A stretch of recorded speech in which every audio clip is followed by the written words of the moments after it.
Hello, आज आपका फिर से स्वागत है मेरे YouTube चैनल में। आज हम कक्षा 7 का पाठ 11 पढ़ेंगे, जंतुओं और पादप में परिवहन। वीडियो देखने से पहले सब्सक्राइब जरूर करें और पसंद आए तो शेयर और लाइक भी कर दें। चलिए शुरू करते हैं। आप जानते हैं कि सभी जीवों को जीवित रहने के लिए भोजन, जल और ऑक्सीजन की आवश्यकता होती है।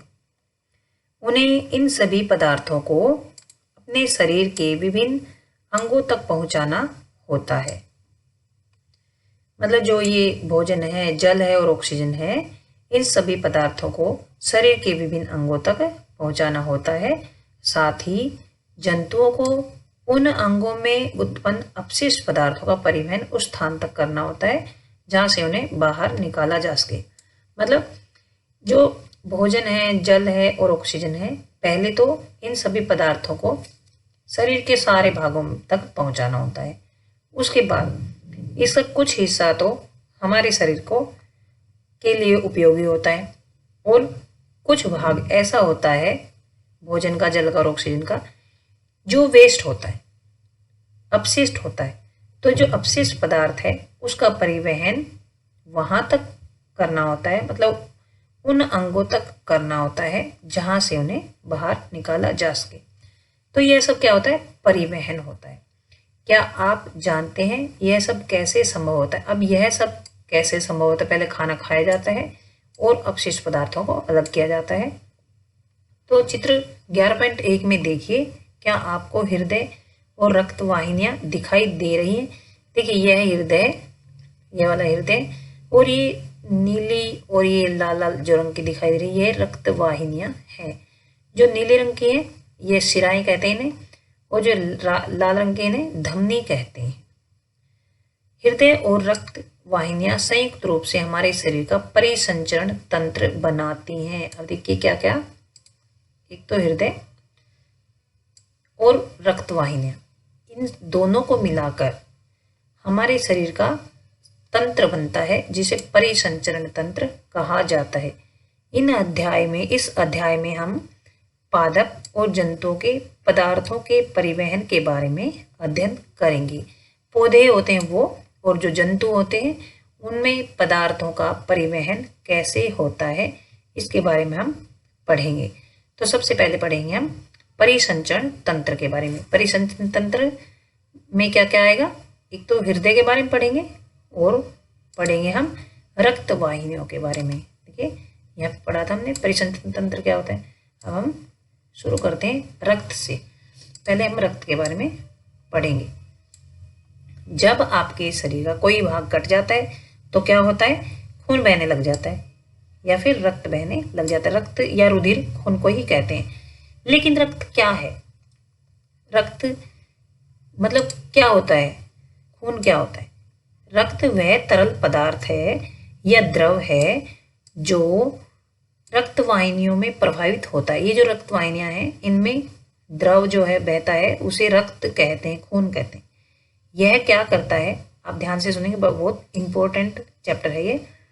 यह पाचित भोजन को छोटी आंत से, मतलब जो खाना पच जाता है उसको छोटी आंत से शरीर के अन्य भागों तक लेकर जाता है। कौन? रक्त। जो खून होता है हमारा, वह क्या करता है? जो हमारी छोटी आंत है जहाँ पर भोजन पचता है, उस पचे हुए भोजन को शरीर के अन्य भागों तक लेकर जाता है। फेफड़ों में से ऑक्सीजन को भी रक्त ही शरीर की कोशिकाओं तक ले जाता है। फेफड़ों में जो ऑक्सीजन होती है उसको भी शरीर की कोशिकाओं तक कौन ले जाता है? रक्त। रक्त शरीर में से अपशिष्ट पदार्थों को बाहर निकालने के लिए उनका परिवहन भी करता है। तो ये 3 कार्य हैं रक्त के। एक तो क्या होता है? पहले तो रक्त क्या होता है? तरल पदार्थ होता है जो रक्त वाहिनियों में प्रवाहित होता है, बहता है।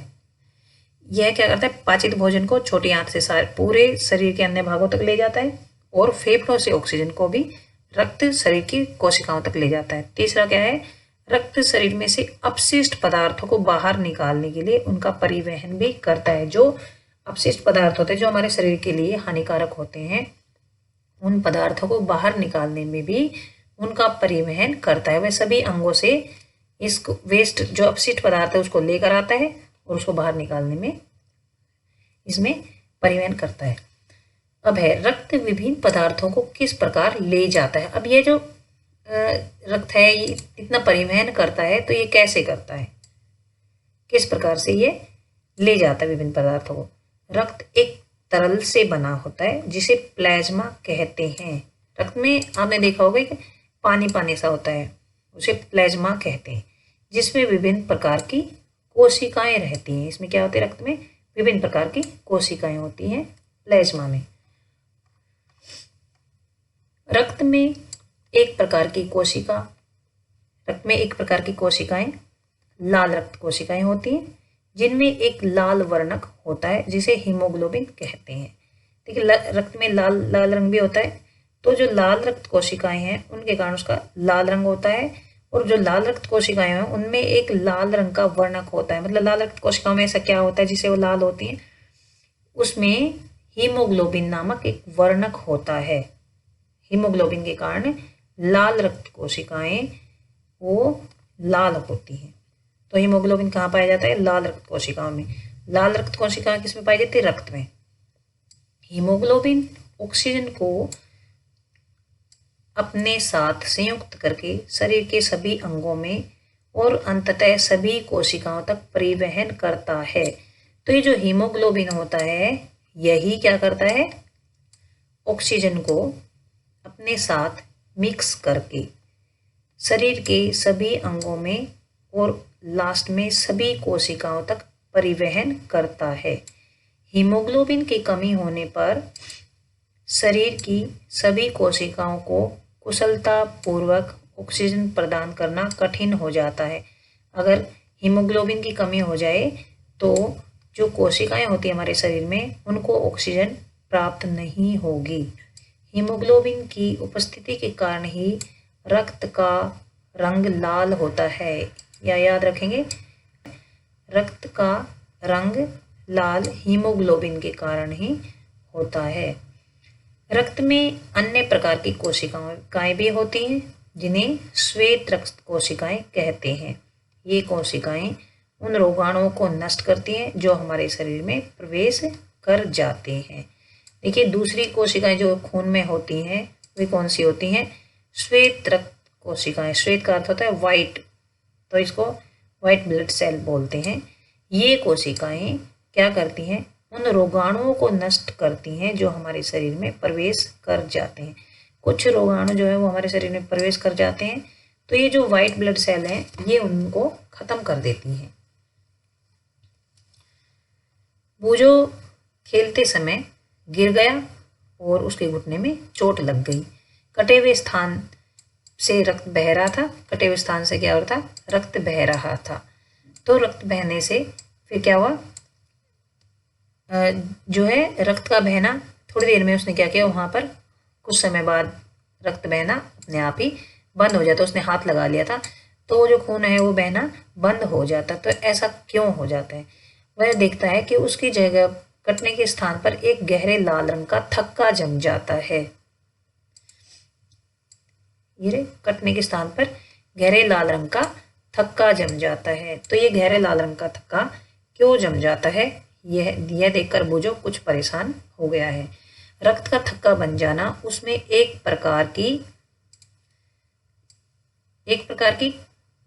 अन्य प्रकार की कोशिकाओं की उपस्थिति के कारण होता है। मतलब जो रक्त का थक्का बन जाता है वह अन्य प्रकार की कोशिका के कारण होता है। तो अन्य प्रकार की कोशिका क्या होती है, जिन्हें पट्टिकाणु कहते हैं। अन्य प्रकार की जो कोशिकाएं होती हैं उनको प्लेटलेट्स कहते हैं। आपने देखा होगा कि कई बार बताया जाता है, डॉक्टर कई बार कोई बीमार हो जाता है तो बताते कि उसमें प्लेटलेट्स की कमी हो गई। तो ये प्लेटलेट्स वही होती हैं पट्टिकाणु।